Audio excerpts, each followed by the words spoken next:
All right, guys, thanks for coming. We have our virtual event today together with special guests from Covalent. So we have Ganesh here and Pratik as well, who are representing Covalent, and they're basically doing a lot of things around Ethereum data, around data analytics, about data gathering from the blockchain. And today we're going to talk mostly about how to get instance access to Ethereum data, different ways of obtaining the data, and most importantly, we will also discuss why actually you need to access Ethereum data, why it's important, why you needed to build a reasonable mainstream DeFi applications, why you need historical data, why you need to understand the balances of accounts and so on and so forth, not only at the particular moment right now, but also historical data as well. So we'll start with a talk from Ganesh, who will talk about different approaches on how to fetch the data and how to use it in your dApps and your applications. And I will continue with talking a little bit more in a technical way about Ethereum nodes and what kind of Ethereum nodes we have, and what is archive node, how to run an archive node, why would you run an archive node, and what are the complications when you try to deal with this kind of software.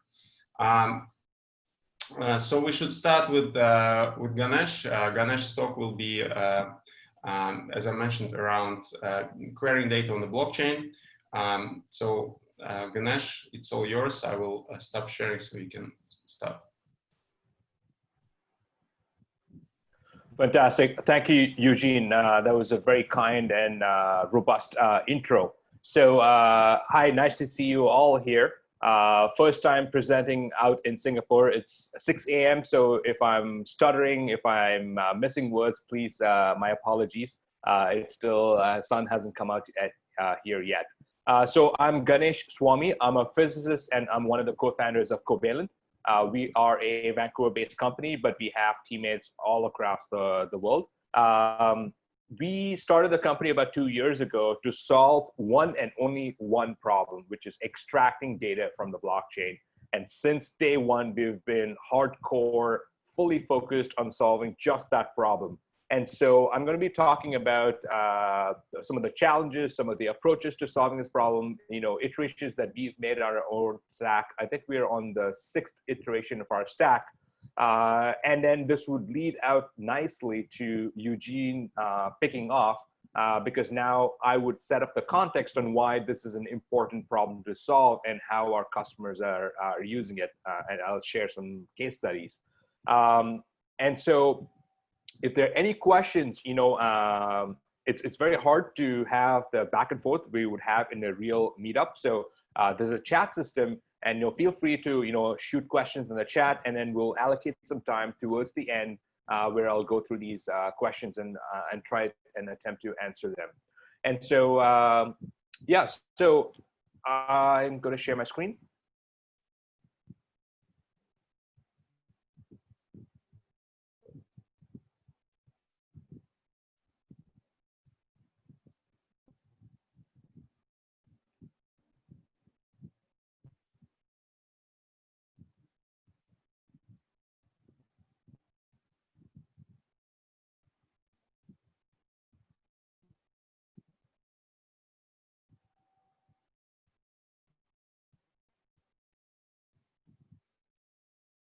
So the title of the talk is Challenges with Querying Data on the Ethereum Blockchain.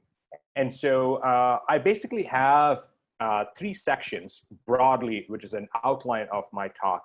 The first thing is why is it difficult? Like, because all blockchain data is public. Everyone says it's public. Like, what's the problem? Why is it so difficult?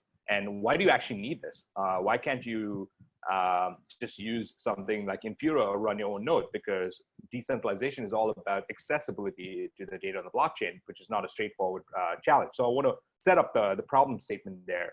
And then the second thing is I'm going to talk about current solutions, approaches, pros and cons. We're not the only ones to do this. So there are other alternatives to our approach. And I'm just going to hopefully an unbiased sharing of the pros and cons. And then finally, I'm going to dig deep into our SDK, Covalent's DeFi SDK. That's going to be more of a hands-on. So I won't jump too much into this. This is not a sales pitch. This is an educational meetup. So I'll just go roughly around how we would instrument a protocol in Ethereum. And yeah, so the first thing I want to talk about is a demo. I want to set up the problem statement visually so that it clicks for you guys who are watching this on why and what you can do with the data if you had the data. So let's assume the problem is solved. What can you build for end users, for customers, for different use cases? And then that should be enough of a motivation, enough of a trigger to work backwards and solve the actual problem, which is extracting data from the problem, which is the focus of this talk. So we have a live application. So it's called, can you guys both see my screen? Yep. Yeah, so it's called safekeep.app. And it's something we built over a weekend just as a demo.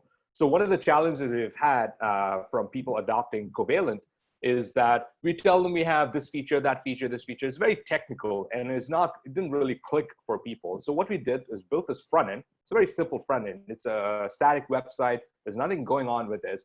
And literally all it does is it pulls out all of your balances, all of your positions, all of your P&L. So mostly in the DeFi space. And so I think this will tell you, this will give you the context on what is possible today without a solution like Covalent and what is not possible.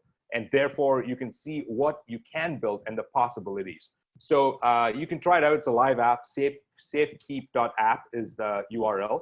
And literally you have to go in there and then put in just your ENS name, wallet name.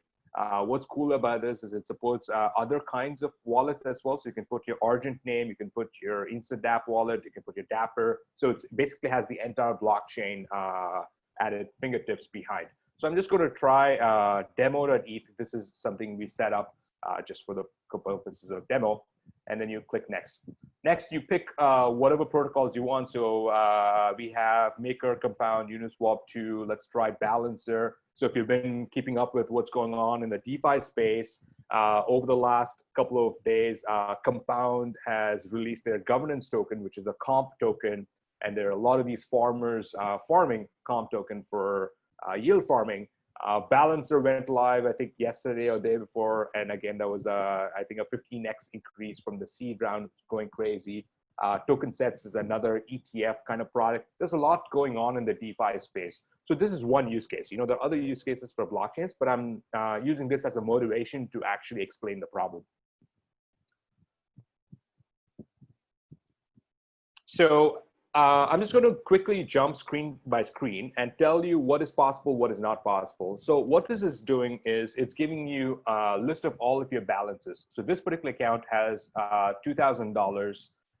And then these are all of your balances across the different ERC20 tokens.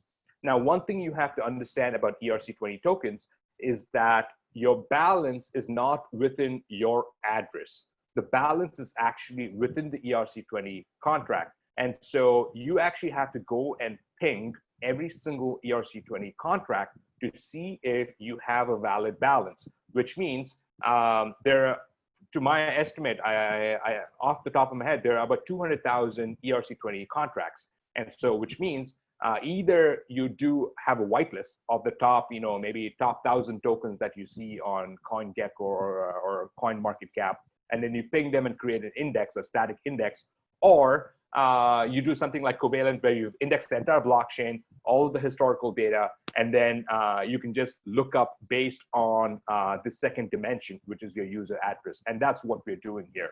So you see all the stable coins, all of their balances. We also match it up with the fiat equivalent. We support about 12 fiat currencies on the back end, so you can swap this out. It's not supported on the front end, but on the back end it is. So this is cool. Now, what is interesting here is that this is what you'd see in any wallet application. So it's not super exciting. What is exciting here is that from an end user perspective, if you're familiar with your bank statements, essentially when you go sign up with your, or log into your web portal for your bank, you see an account, and then you see every transaction, and then you see a credit and a debit and a balance. And that's what regular consumers expect, because that's what they've been trained to expect from any kind of financial product. And the reality is that that's very hard to build if you do not have archival data. So I'll give you an example here. We can put any token here, and essentially I want to see DAI stable. So DAI is like my, let's say every single token here is like my checkings or savings account. So I have 1, 2, 3, 4, 5 accounts, 6, 7, 8, 9, 10. So I have like 15, 20 accounts. So I can just drill down into the DAI stable coin by clicking this arrow. And literally what it does, it tells me every single transaction that has modified my DAI balance. And so what is important here is that it's not just in the to and the from. So what's happening in DeFi is that all of these protocols are composable. So you might have a contract that is interacting between party A and party B that somehow modifies the balance of party C. And so for full visibility, you actually need to bubble up and unroll that transaction and show it up. So that's what we do here. So a lot of these transactions here do not have demo.eth in the to or the from, but somewhere underneath, either through a flash loan, either through rolling up, I don't know, it gets very, very complicated. So you need to unroll that and then bring that up. And for that, you need actual access to all the fields of the data, because you can't just expect it in the to or the from. Sometimes it's in the call data, sometimes it's in the log events. There's lots of pieces on the blockchain where your address could be stored. So for full visibility, you need this. And this is just like a bank statement. You have a credit, debit, and then the transaction. Obviously, you can click on this link, which opens up the Etherscan link, and then you can go for that. So this is an example where historical data is crucial in order to give that completeness of the experience for a financial product.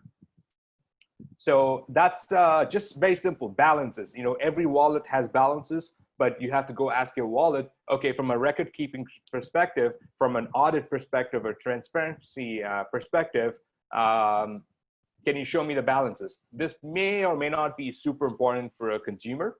They probably only care about their up-to-date balances. But if you're a foundation with, you know, a couple of $1 million and you want a full audit trail of every single transaction that has modified that balance, then you need archival data. Second example, let's say Maker. Maker is a collateralized system to create a stable coin on the other side. And so literally you put in some loans, and then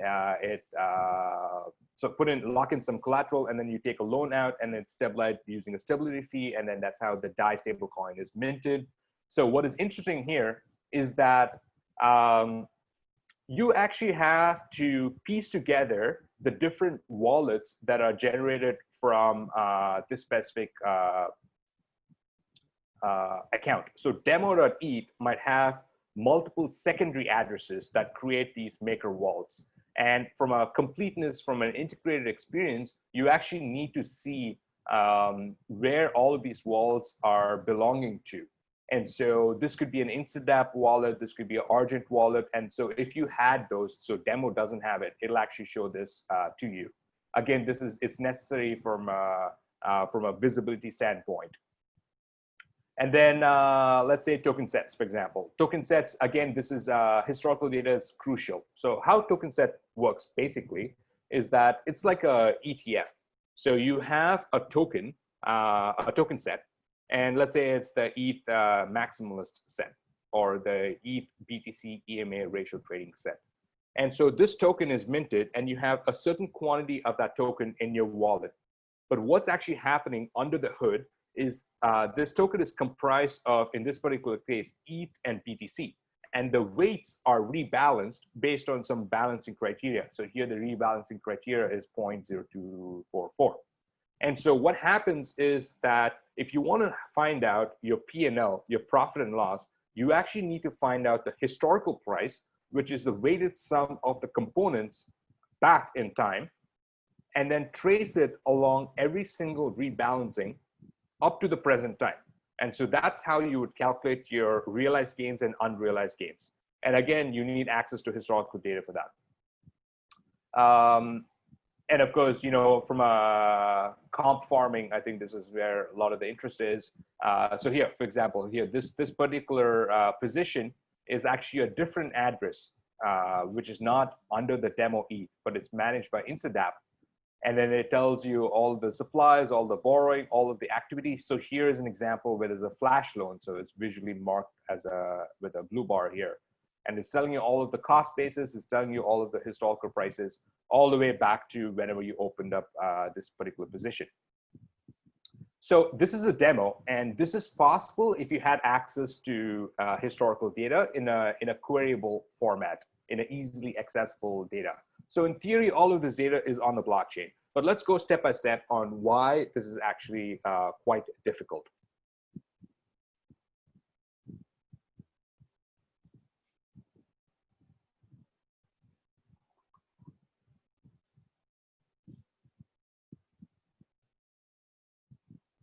So there's a couple of issues with the problem statement, right? And in short, it's expensive, it's slow, it's incomplete, and it's too niche. So let me just go step by step on what is inhibiting mainstream adoption. Why are people not able to solve this problem? And it's not always technical, right? And these problems are multifaceted all the time. Always it's multifaceted. And so first thing is expensive.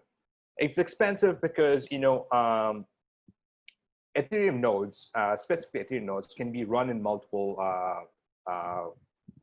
formats. And the lightest is a light client. It's very, very simple. It just has the last X number of blocks, last 100 blocks or so. It doesn't really have any historical data. So you can you can use it to mine. You can use it to just talk to the current state of the blockchain. But nothing beyond 100 blocks or so. Then you have something called, archive nodes, and then you have something called full archive nodes. Eugene will pick up there. This is beyond my pay grade, but I'm just telling you that what matters here is that it goes from tens of megabytes to a couple of 100 gigabytes to terabytes. So to get that experience that you saw in SafeKey, you need to run something called full archive nodes, which is in the terabytes. So that's actually very, very expensive. And not only that, because the blockchain is so fast, as in syncing, you need to have access to SSDs, special hardware requirements, special throughput. Otherwise, you won't be able to keep up with the syncs. So Eugene will talk in depth about that. So it's very expensive. It's not something that you can run on commodity hardware.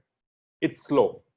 So all of these nodes have an RPC layer. So you can literally ping the node using an HTTP call and pull out balances, pull out current state of a contract. But the problem here is that the data structures inside the node, which could be a parity or a get node, are meant for executing smart contracts. So that's how it is. It's not meant to pull out historical time series data. So if you want to pull that out, you have to literally ping the node for every block or every transaction. There's no batch request. And the other problem is that this whole RPC stack inside get is actually single threaded.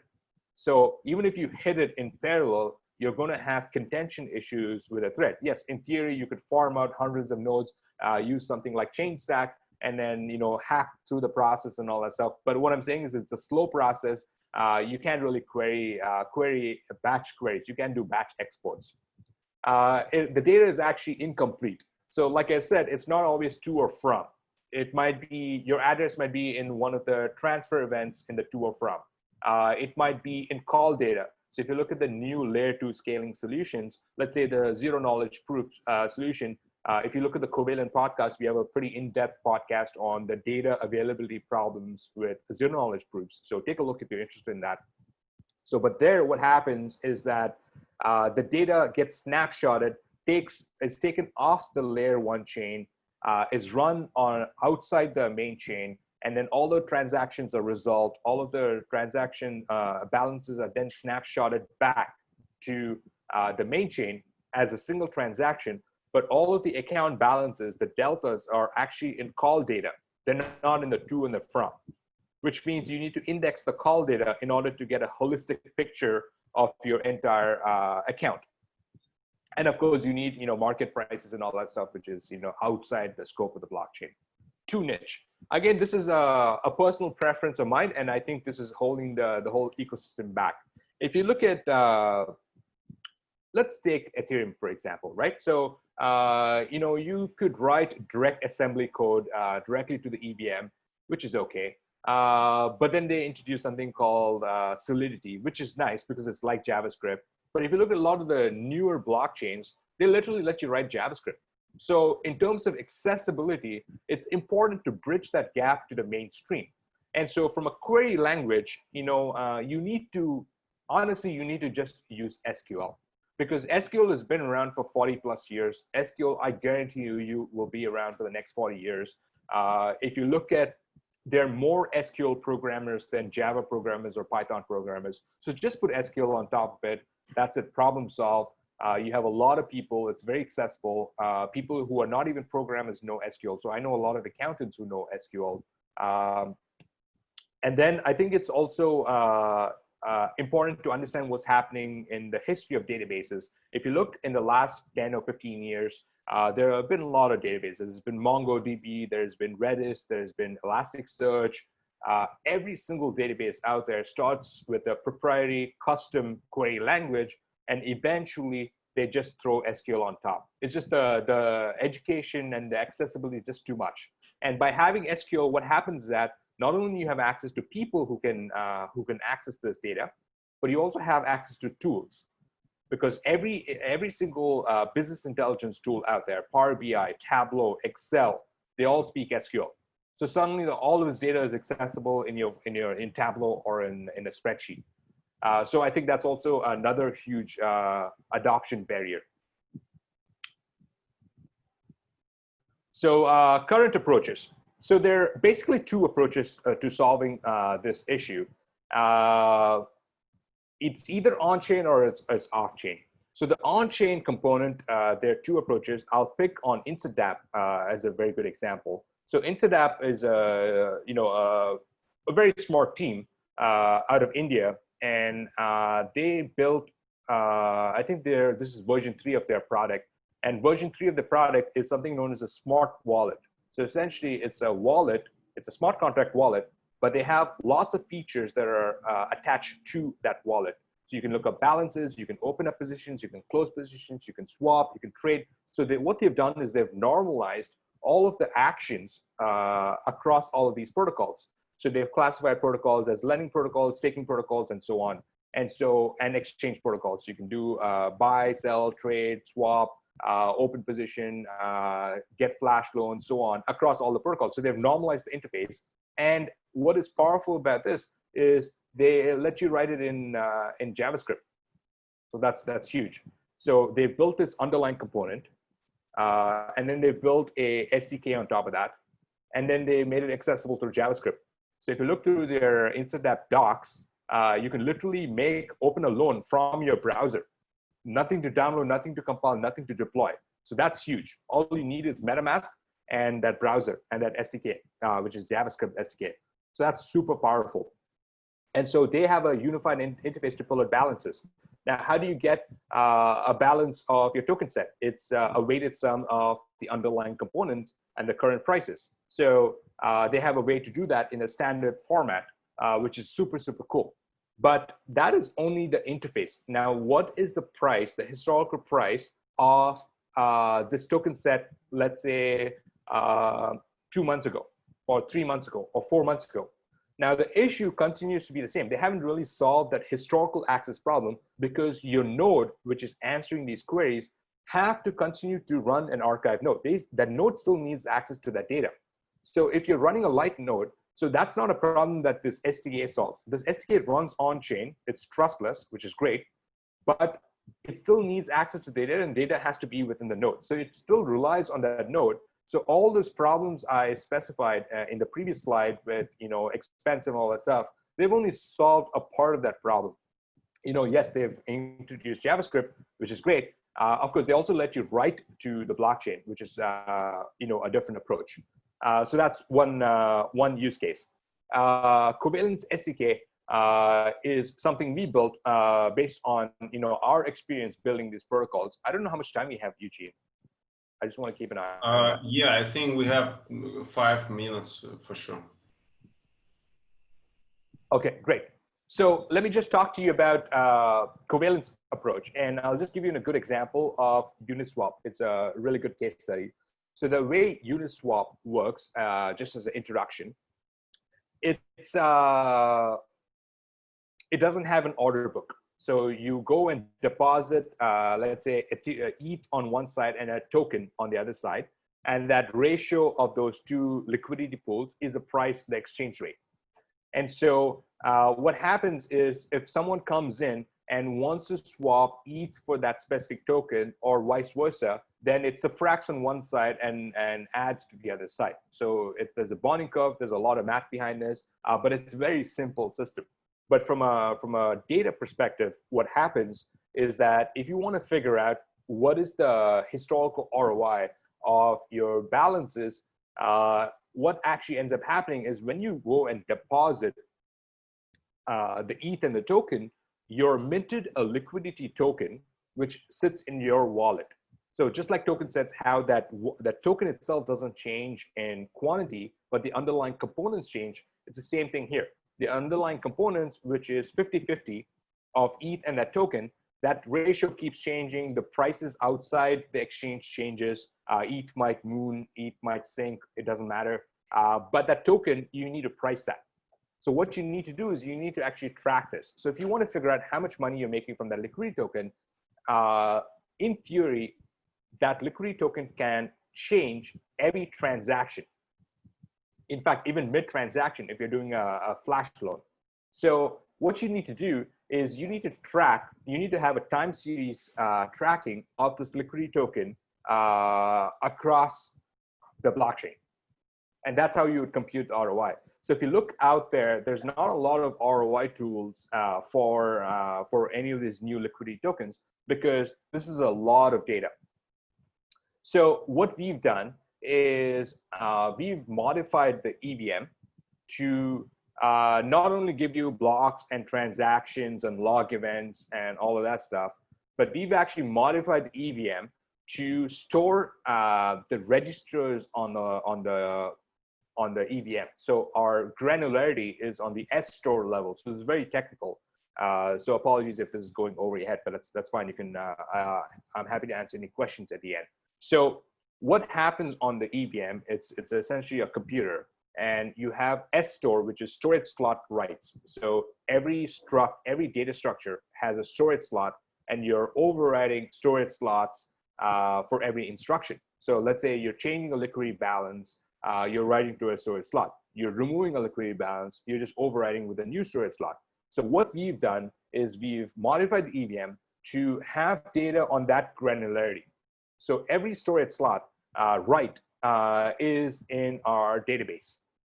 So this is actually in the billions of rows. So if you do some rough number back of the envelope calculations, there's probably there's about 10 million blocks. Let's say there are 100 transactions per block approximately.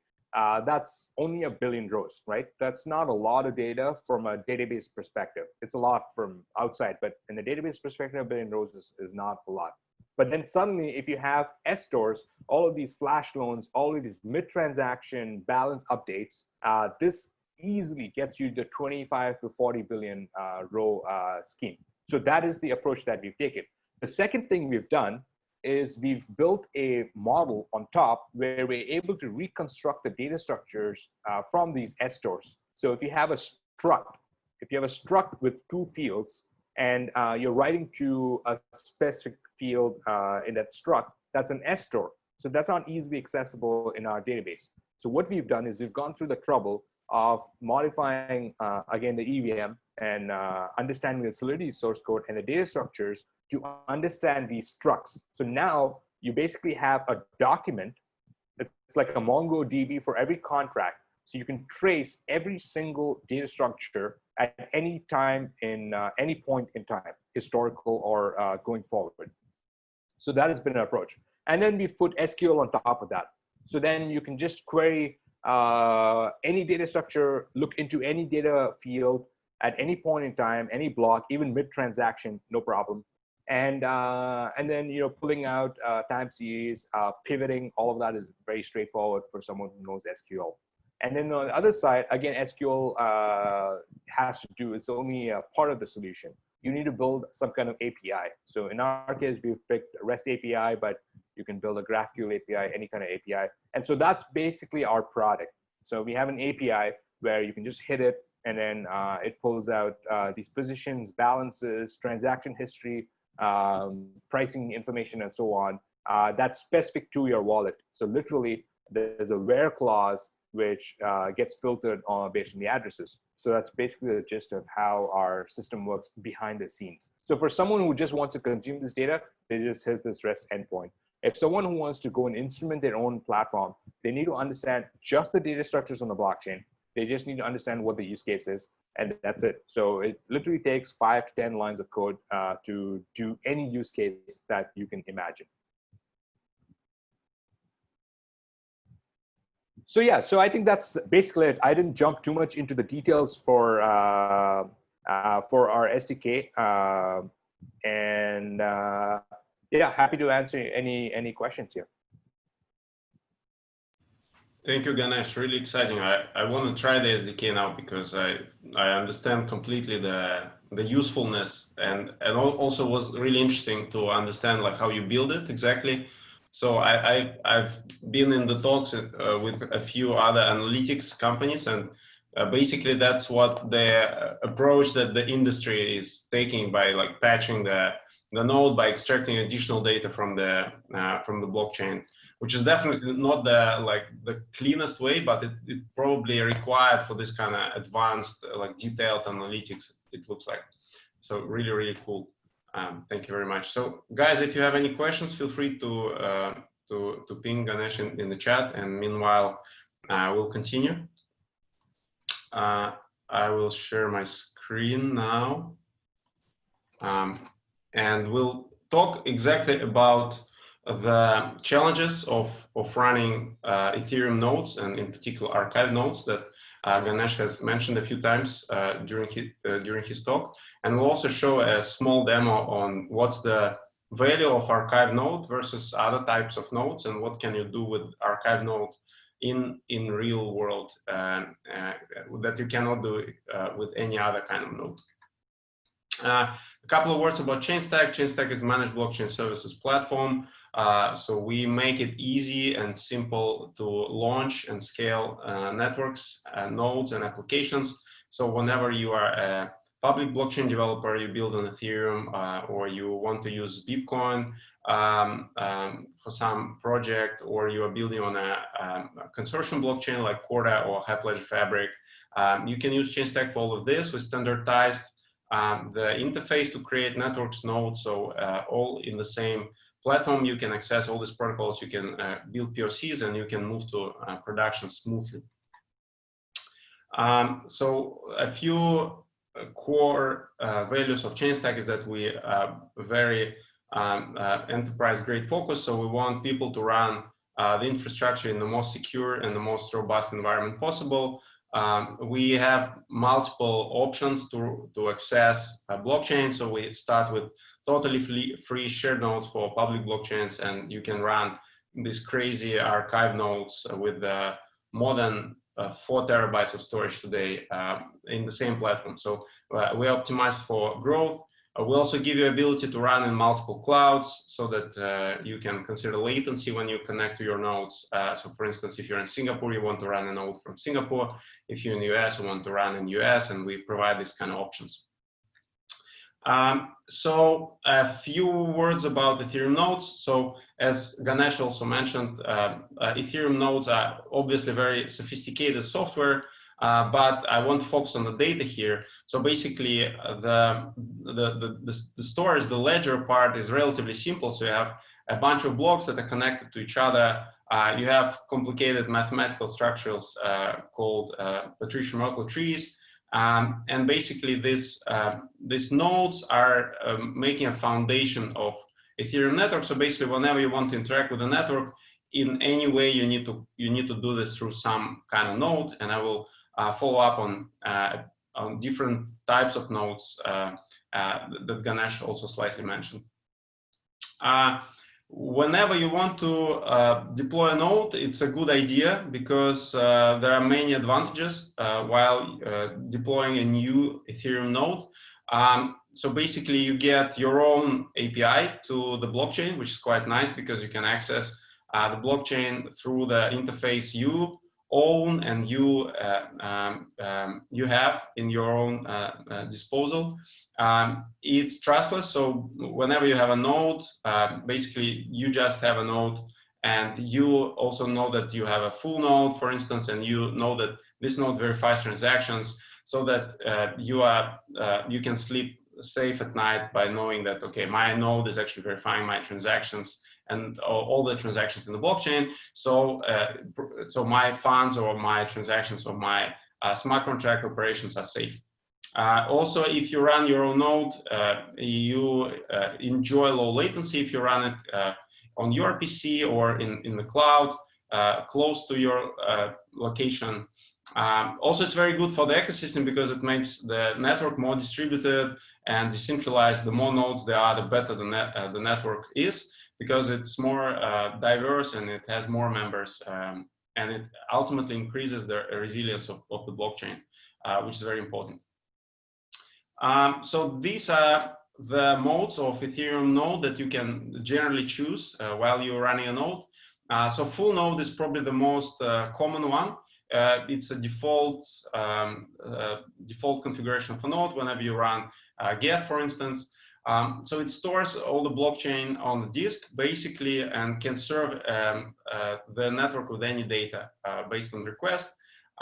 It receives new transactions. It verifies all the blocks and states, so you make sure that all the transactions are valid.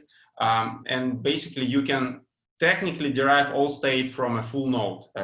Currently, full node is around 400 gigs for mainnet, for Ethereum, which is still quite a lot, but it's nothing compared to archive node, for instance. The problem of a full node for all these scenarios, for instance, that Ganesh mentioned, is that it still doesn't store all the receipts, all the state changes. So whenever you want to do something more advanced than just getting an actual balance of an account, you cannot do this because the node cannot just simply get this information because it doesn't store it. So in order to, for instance, get a balance of a particular address 4 years ago, you need to ultimately run an archive node. But full node is good enough to basically participate in the network because you are safe and secure that all the transactions that you have on the ledger are original, are valid, because your node is actually do all this validation itself. A light node is, Ganesh also mentioned this briefly. It stores just a few blocks. It can verify everything, but only when it needs to verify things. So basically based on demand. It doesn't really verify anything else. So it just, if it sends transactions or if it receives transactions, it does the verification, otherwise it does not. And it's quite nice to have light nodes on like low capacity devices like mobile phones or embedded devices. And ultimately, to have light node working, you need some kind of full node. So in general, it connects to other full nodes, and it's basically being fed by the information on other full nodes. So it's more or less like a light client. And finally, archive nodes are basically full nodes that also store all historical states. So it's very niche product, like and very niche mode. It's necessary if you want to have to check the state of account on any given block height. So for instance, I will show a demo of getting the account state on block 999999, which was like a few years ago. And it's usually used by services like Covalent, for instance, block explorers, wallets, and other chain analytic companies that want really dig deep into the blockchain data. Having said that, running an archive node is a very complicated endeavor. So it might look simple that you just need to run some like client software and then wait. The problem is that you wait for a few months usually. So when we initially synced our first archive node, I think it took 3 months from day 0. So it's really, really complicated. It's definitely not retail kind of experience to have a fully synced archive node, but it's still needed if you really want the full power of blockchain data in your hands. So there are some charts that I wanted to share. So the first chart is about the size of the ledger for archive node. And as you can see, as for today, this is a very fresh chart. It's 4.5 terabytes of storage for Geth, and pretty much the same for Parity. So it's quite enormous. And also it's important to mention that this storage cannot be just a regular HDD storage, because otherwise your node will not sync anything, because it does a lot of calculation. It needs a lot of I/O per second for your hard drive. So basically you need an SSD at least, or ideally you need some kind of an NVMe storage, which is crazy expensive today, to have this node fully synced all the time. So it's very tedious and very expensive to maintain this archive node yourself. So yeah, basically that's not all the challenges with running archive nodes. So yeah, it's expensive, it's time consuming to sync, but also the software itself is not ideal. So it's still being developed actively, all the Ethereum clients. So basically you always see some bugs. Archive node, as I mentioned, is not the most popular type and type of syncing for an Ethereum node, which means that the developers are not like always looking into issues with archive node. They are mostly interested in more retail kind of nodes, like fully synced or synced with a light sync. So there are different issues, especially when you want to sync an archive node. So there was an incident recently with a company called BlockCypher. So they basically lost the node that they were running for archive node. So happily they had a backup, but when they started to recover from this backup, it was corrupted in the process and they couldn't restore the node. So basically they had to like sync from scratch and wait another weeks and months until the node is synced. So you basically need to take care about all this. You need to take multiple backups. You need to test your disaster recovery capabilities for this node whenever you're running a node. Otherwise, you can easily lose it and basically start syncing from scratch, which again will take plenty of time. And obviously, there is like very well-known issue with syncing for blockchain because you have this peer-to-peer system. Peer-to-peer system is not ideal. It can lose peers. And the number of nodes are sometimes falling, so you basically cannot find peers close to you and so on. So syncing is always an issue, and not only with archive nodes, but with all kind of nodes. So these are kind of software-related issues that you might meet when you are trying to run a node, especially archive node. This is another chart which is quite interesting, I thought, to share. It's basically block progression during archive node sync that one smart guy did. He's working in MakerDAO, and he recently tried to sync archive node himself. So basically you see that initially you have a very, very quick sync because basically all these initial blocks are empty. So if you go and you query some node, or even if you go to Etherscan and you query first like a few thousands or a few hundreds of thousands of nodes even, you will see that there are no transactions. So obviously it's quite simple to sync empty blocks because you don't need to recalculate any like structures, you don't need to do anything. But then after you start having transactions in the block, you see that it's relatively slow and steady, and it requires a lot of time to basically get to a fully synced state. As I mentioned, these clients have usually plenty of software issues with sync. So that's a screenshot from Geth, GitHub, and basically you see that there are more than 100 of issues open with different sort of priority for sync issues only. This is a screenshot from Parity, and as you see, we have exactly the issue about archive node. So it doesn't sync after like first day of syncing. So basically people need to invent different like things and approaches how to make it sync, or like add static peers or reboot the node, etc. So it's like a magic that you need to, like jiu-jitsu, that you need to know whenever you want to sync a node, especially if you want to sync like a almost 5 terabytes of storage from internet, basically, using a peer-to-peer system. So to fix all the sync issues, we created a technology called Bolt, basically, which makes your synchronization totally painless. And basically what it does, it gives you an already synced node whenever you create a new Ethereum node. Regardless, you want to create a full node or archive node, it just gives you an almost synced node, because we take snapshots of existing running nodes very frequently, and whenever we need to launch a new node, we automatically provision the storage for a new node from the snapshots. And basically, whenever you start a new node from scratch, you basically get a node that is lacking a few hundreds of blocks. So you just need to do the last mile sync, which will probably take a few minutes.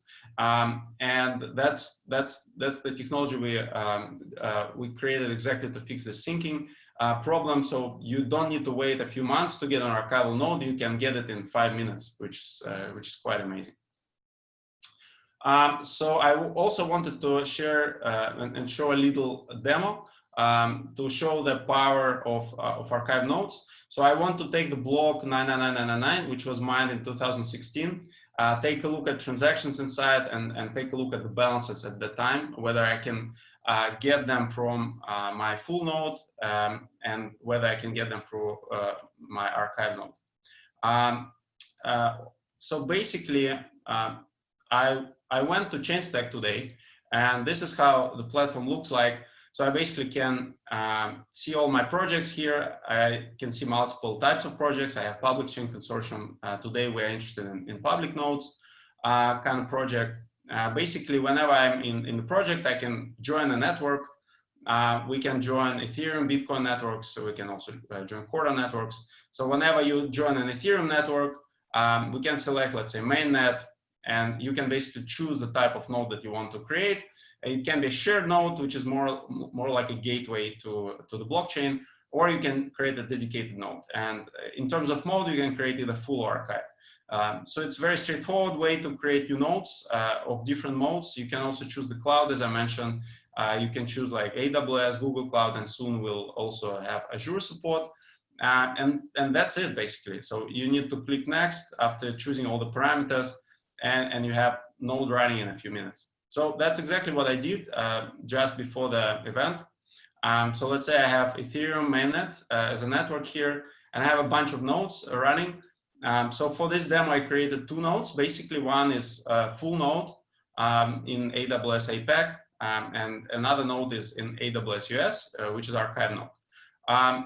So whenever you deploy a node, you basically get this simple page that gives you some information about the node, and also details how to connect to your node, including RPC endpoint, WSocket endpoint, and the credentials. So the experience is exactly the same for all kind of nodes, so that it's very straightforward for the customers. They see all the namespaces that are available, and so on and so forth. And as you see, I can even create a shared archive node, which is basically not a dedicated one that will cost you more than $1,000 on the platform, but it's actually available on one of our plans, which costs just around $100 per month. And you can basically archive, you can basically access an archive node for $100 per month, which is quite a small amount of money for this kind of service. So then I use these 2 endpoints to put them into my Postman, and now we can do some queries. So remember, our full node is running in Singapore, and archive node is running in the US. So you will actually see the effect of this because I'm residing in Singapore, and you will see that the full node requests are coming a little quicker than an archive node, so which also demonstrates the latency effect that I mentioned. So in this query, we do get block by number request, and we're using the block 9999. It's just in hex. So basically, if I send it to my full node, I have the response. If I send to my archive node, it's basically the same response, which is a little bit slower because it's in US. So we can see that there are some transactions here, right? We can see like block hash and transaction hashes. What we can do next, we can basically dissect the transaction in this block. So I chose some of the transactions in the block. And again, I can send this request to my full node. Let's say, okay, I get the data, I send it to my archive node. Same effect, so no difference so far, right?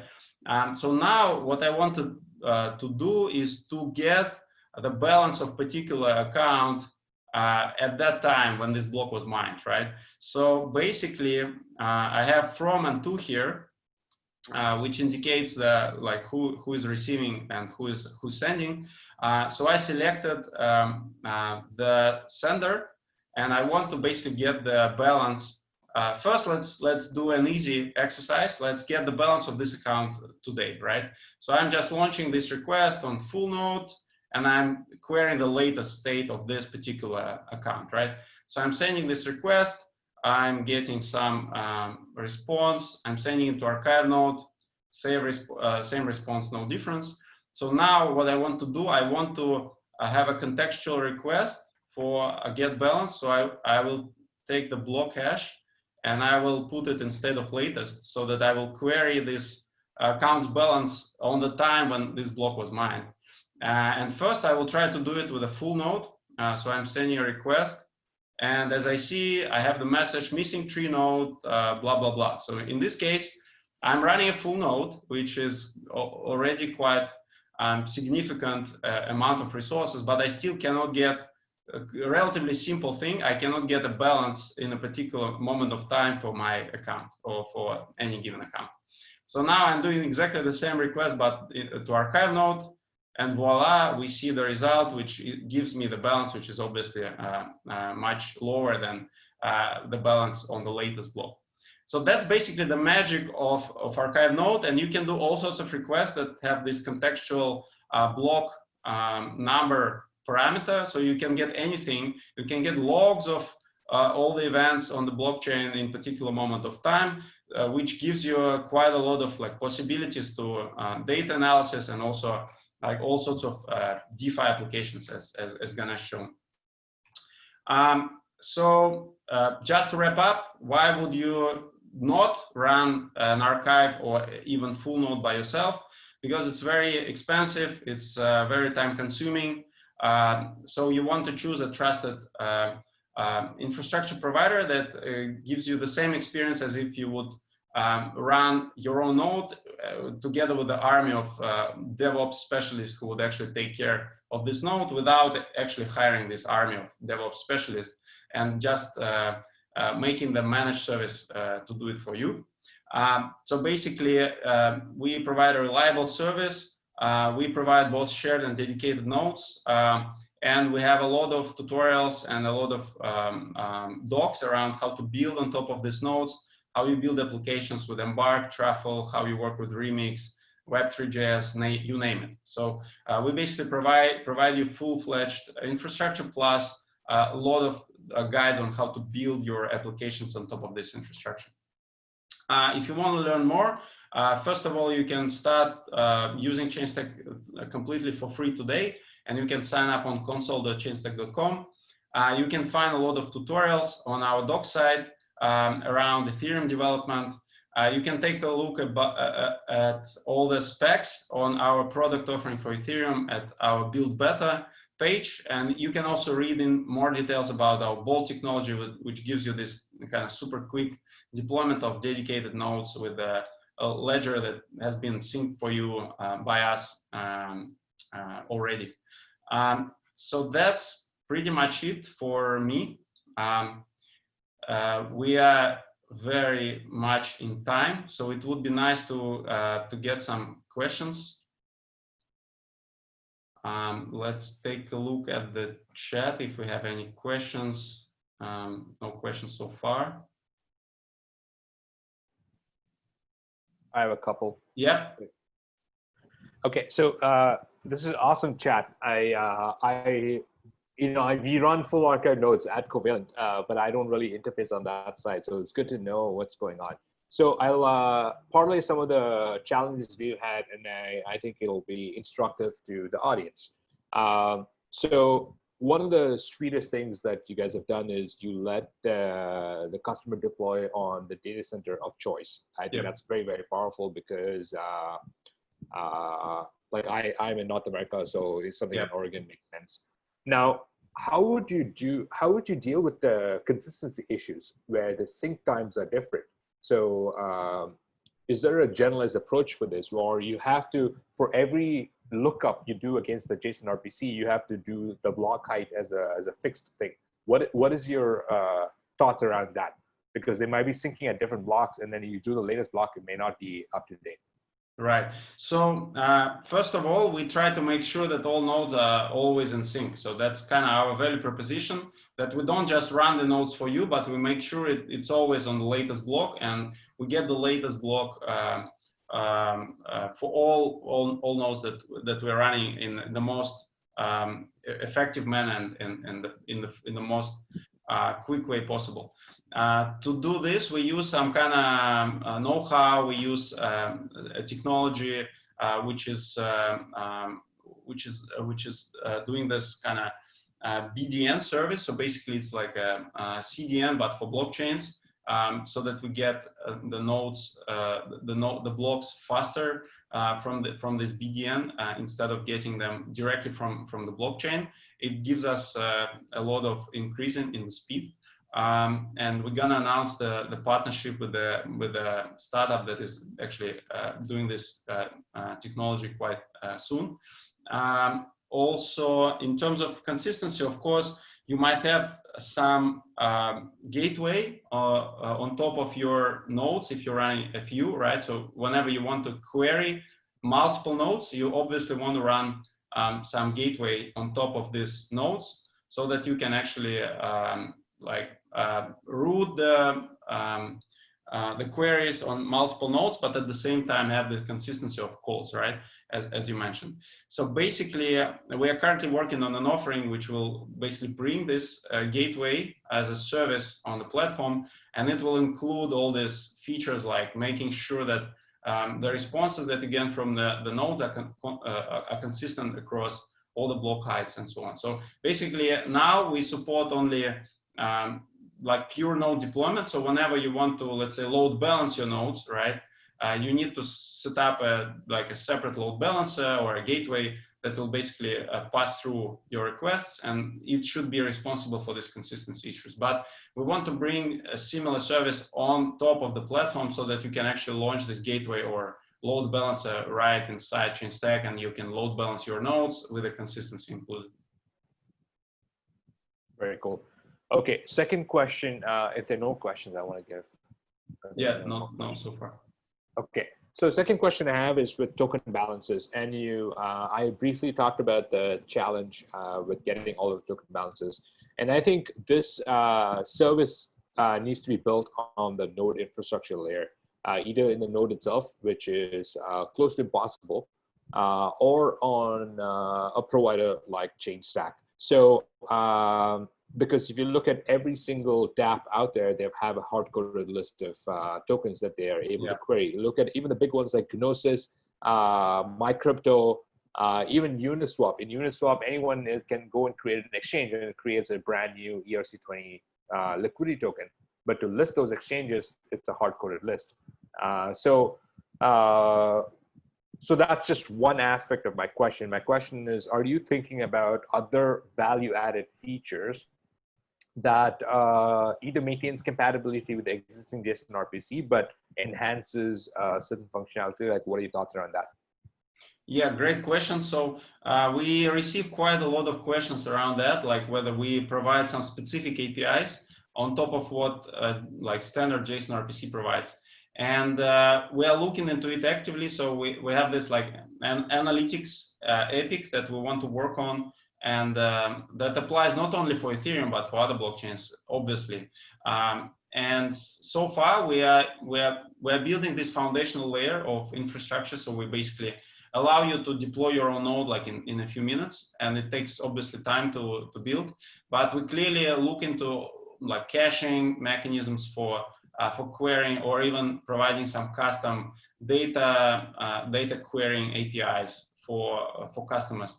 at the same time, we look in the industry and ecosystem, and we see that there are providers like Covalent who already like does this, and they're basically bread and butter, basically, because they provide this service for their customers. So we're currently considering some sort of improvement for the standard JSON RPC, but we don't really want to become like analytics as a service for Ethereum, because our strength is actually in running this infrastructure. Having said that, we are really open into all sorts of like partnerships and collaborations with other companies. So let's say whenever you have some cool idea of how to optimize like queries to your JSON RPC, we can actually embed this into our solution and actually provide it not only to you as a customer partner, but to all other people as well. So we're actually very open, and we are listening to the feedback, and whenever this, like for instance, this BDN is one of the examples. We are looking into the ecosystem, what's going on, and we are happy to support these initiatives if they improve the user experience for our customers.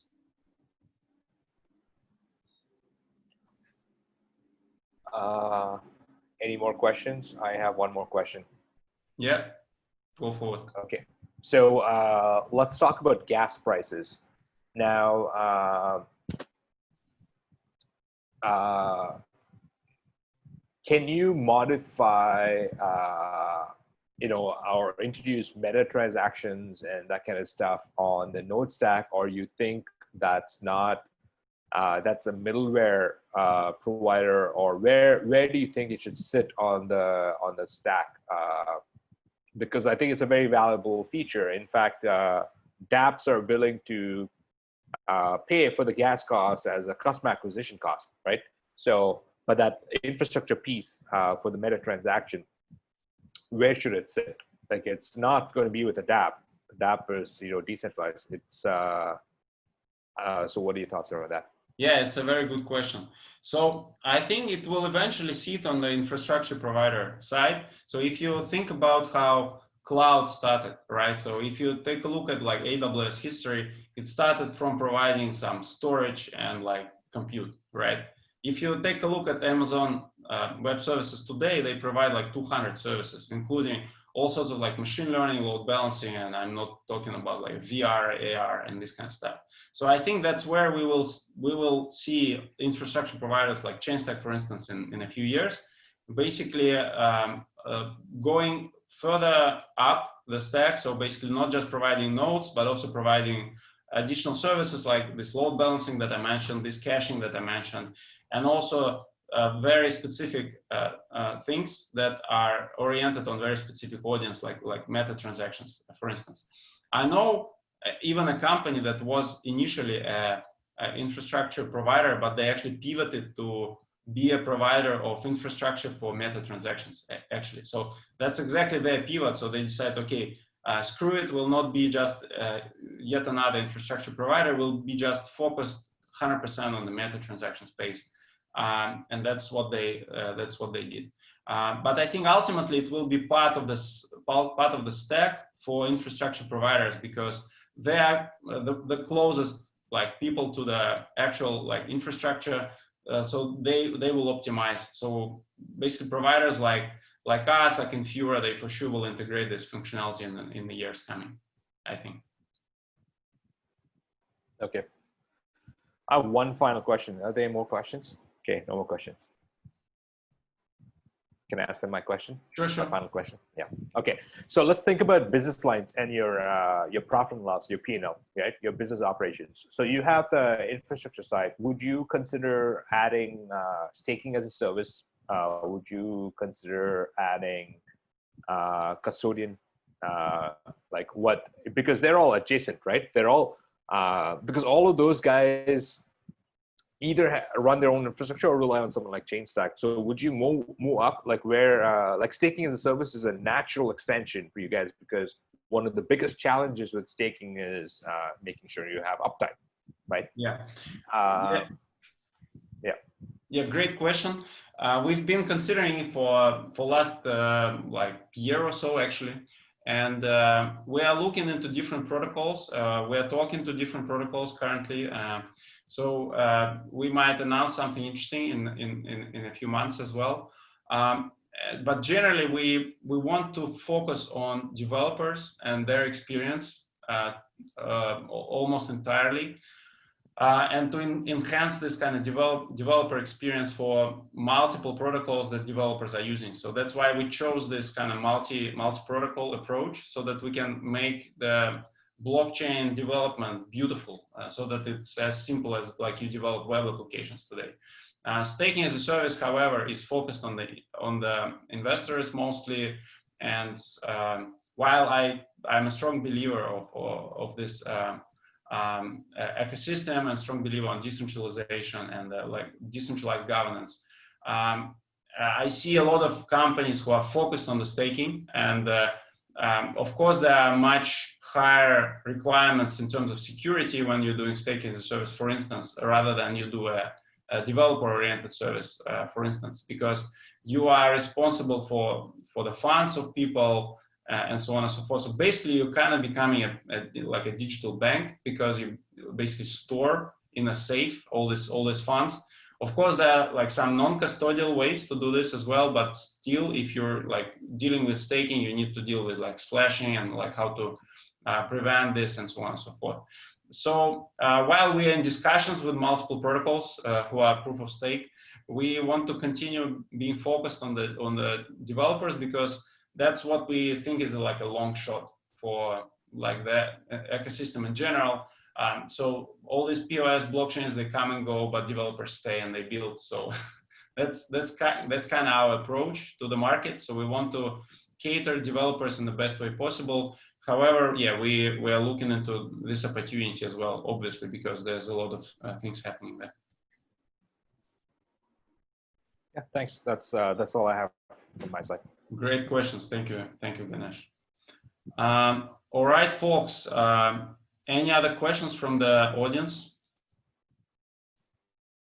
All right. So we'll be open for questions with Ganesh, so you can reach out to us through Twitter or emails. We are very open to all sorts of questions around querying the blockchains, like building applications with historical data on Ethereum blockchains and others as well. So thank you very much for coming. We'll do the recording, so we'll distribute it after the event. And have a lovely day, night, or morning, everyone. Thanks for coming, and see you next time. Thanks, guys.